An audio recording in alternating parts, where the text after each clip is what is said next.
Hi everyone. My name still remains Abel Gray Cantoma.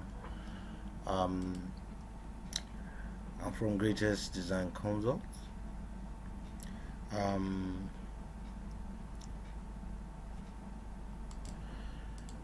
This is my WhatsApp contact. You can reach me on this number on WhatsApp, or you call me on any of these two numbers. Okay. On this episode, we are going to be talking about the column design. So I'll be showing you some breakdown of some of the calculations quickly. But you can see this FCU means characteristic strength of concrete, like you know, and then the characteristic strength of steel. We can specify all of those informations as well. And then the concrete cover, I can make it however I want. And then the height of your aggregate, this is aggregate, which is 20 mm. You can see we have bar per 230 face. So this is a face, this is another face.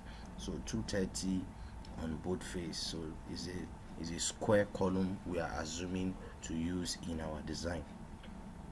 From here, you can see from the general arrangement, which tells the summary of the entire story of what you want to use in your design. So this is a 230 by 230 size of column. They are hashed with white, as you can see.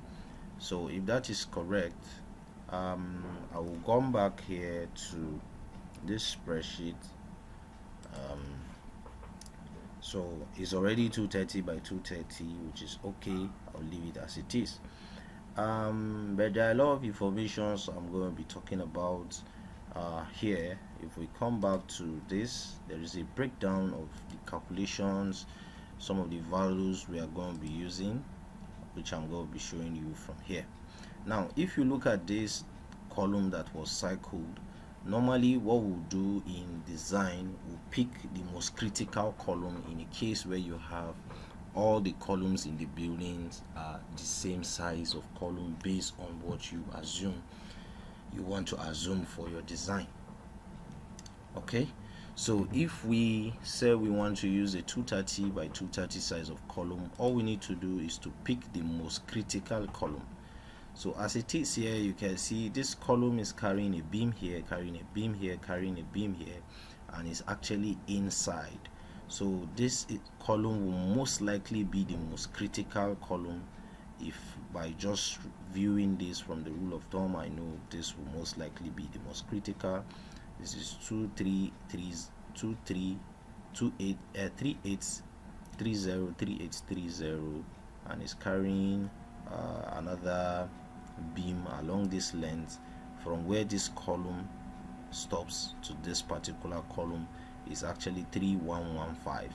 Okay, so it's actually the most critical of them all here.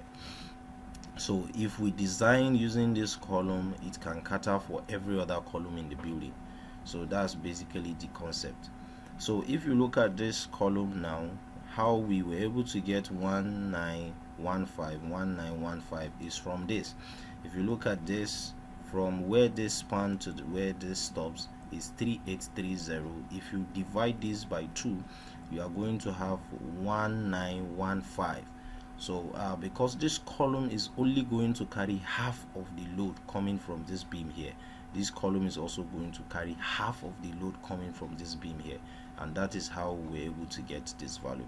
So if you convert that to meters, it's going to be 1.915. So if you sum these two values, you are going to have 3.83. Similarly, for this one here, you are going to have 1.56 if you divide this value of 3115 divided by 2, you are going to have this value of 1.56. So if that is correct, you can see this is the entire region where this column is actually carrying this entire load. So if you look at, I use a line to actually show you the entire region where this column, the load that is acting on this column is. So this is like the entire area where this column, where the load is acting on the column. So if you multiply 1.56 by 3.83, you are going to be having the area of load that is acting on this particular column. So if we come back here to the basic loading parameters, we have the area of slab supported, which is actually 3.83 times 1.56, which is what we did here, and it's giving us this value in meters square. So the wall slash beam length support is actually the length. If you sum this length plus this length, this is the beam along the entire beam that are acting on this particular column. So if you take that length, the entire length is going to be 3.83 plus 1.56, and it's going to be 5.39 meters. So the roof load is actually comprises of the dead and the live load. So this roof load now, I always like to make reference to Simplified Reinforced Concrete Design by Victor Oyenuga, always, because you will tend to have all of those informations from there. It's easier to get an information about the details of how to actually get these informations. Okay, so if you lay your hands on that book, you'll be able to get an insight of that. So the value, we say it's to be 2.25, and then the slab load, this was gotten from the slab, which we did that calculation from the episode 1 in our slab design, which is 10.52. If you have been following, you will understand where this value is coming from. Then because this is actually a column, we have a column that is starting from the roof, and then we have from the ground floor to the first floor, then from the first floor to the roof level. So what that means is that this is one suspended floor. So we have from the ground, natural ground level, to the first floor level, then from the first floor level we have to the roof level. So, and the loadings are actually distributed from the beam, from the slab to the beam to the column. Okay, so this loadings is coming from the roof level, it takes it down up to the foundation level. So what that means is that whatever load we are having from the roof beam load, we have a roof beam, and that roof beam is actually 2.8987. This load is block work. You can see here I was able to indicate it. We have the load, the wall load is 2.87. You can get that information from Simplified Reinforced Concrete Design book by Victor Oyenuga, or you can get Mosley and Bongi. But I would always like to recommend the one owned by Victor Oyenuga, because it's a Nigerian, most especially if you're a Nigerian. Then 0.6 is the rendering. This is also a value, this is also a constant value. This one is also a constant for a block of 225, or you say 230. This is a constant value you can use.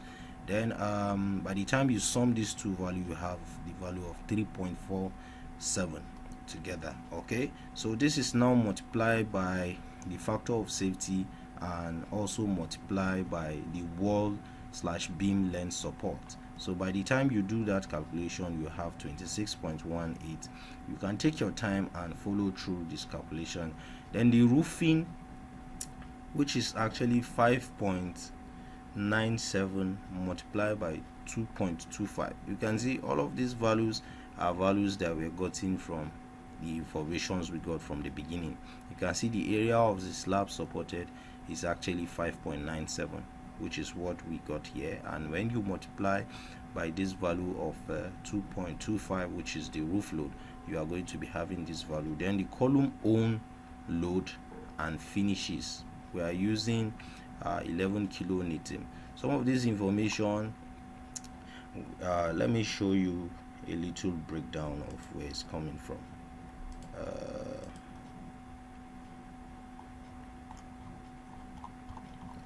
Let me come down to column. So if you come to, you can see my column design here. This information you can get it from here. This is a simple way to come about this simple calculation.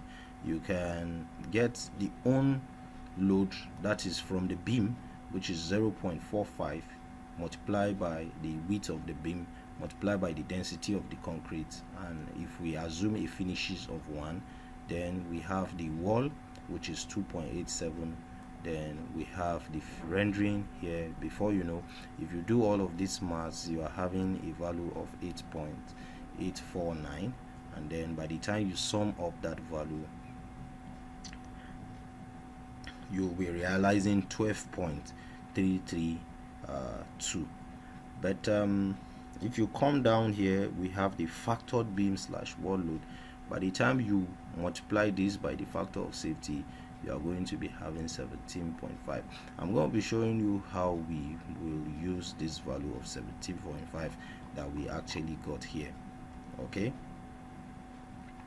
so let's go back to our calculation here.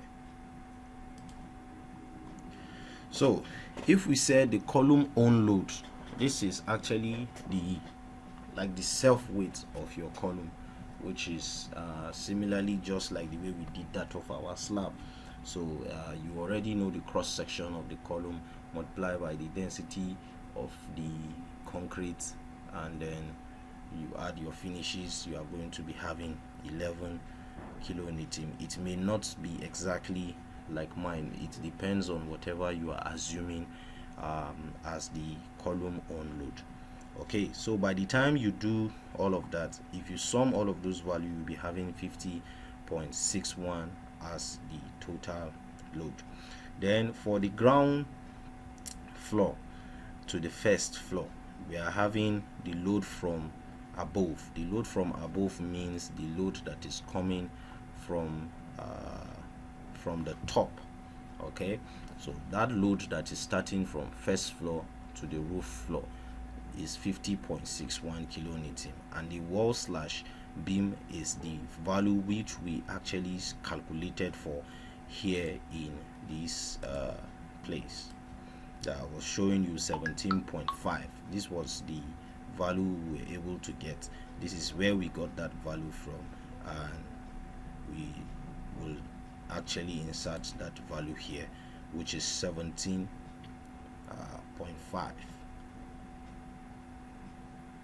Sorry, I'm looking for it. So 17.5 times 5.39, which is this, the wall / beam length supported. So by the time you multiply this by this, you have 62.8 kilonewton, and then the column on load and finishes say 15 kilonewton. By the time you sum everything here now all together, you are going to be having 222.74 kilonewton. By the time you have this value, please, you will take your time and go through it. This is a very straightforward calculation and very simple to actually come with. So by the time you have this value, you come back to your column design here in the RCC spreadsheet. Now very important, if you look at this, one very key important thing you need to do here, this one is very straightforward. It's not actually very complex. The calculation you do is where you do the lot of work. If you look at this now, this is 200, this is 400, this is 600, this is 800. So this is the axial load, okay, of this particular column. Now the axial load of the column that we designed for is 222. Okay, so and then here, very important, I'm going to show you there are different sizes of column. Although this picture is not very clear, I took this screenshot from a very old video that I did a long time ago. So this is the load less than or equals to 500. You use 225 by 225. So you can see that we are actually in the right direction. So the value we got is 225, is 222, which is less than 500. So if you have 500 is less than the load or equals to 700, you use 300 by 225. So similarly like that, you go down up to this point. Now so our design actually falls within this range. So for us to use 225 or 22 or 230 by 230, we are actually in the right direction. So so once we already know the cross section of our column, and then we already know the axial load, so all we need to do is to come back to this chart and trace and see the information we got. Our axial load is even less than 400, so definitely the value we are actually going to adopt here is actually 4y12. So we are using 4y12, but you know it's very customary for us to adopt 4y16 in Nigeria because of the fact that when you use y12, even the y12 are usually not up to that particular thickness, so it is customary to adopt y16 for your design. So this is basically how to come about your column design using the RCC spreadsheet. Like I said, this is the closest to a manual design, or if you are using RCD 2000. However, whether you are using RCD 2000 or you are using RCC spreadsheet, they are very good. It actually takes you a bit closer to the manual design itself. So that is why I will always like to encourage beginners or fresh graduates to actually start with the RCD 2000, or they can start with this RCC spreadsheet in order for them to have a deeper insight of what design it's all about. So if you love what you are seeing, make sure that you like this video, just give it a thumbs up, subscribe to this channel because it's 100% free. Click on the bell icon for you to always get a notification whenever I post videos like this on a weekly, sometimes on a daily, just to encourage as many that actually want to have a deeper insight of design. Okay, make sure you stay safe and stay blessed.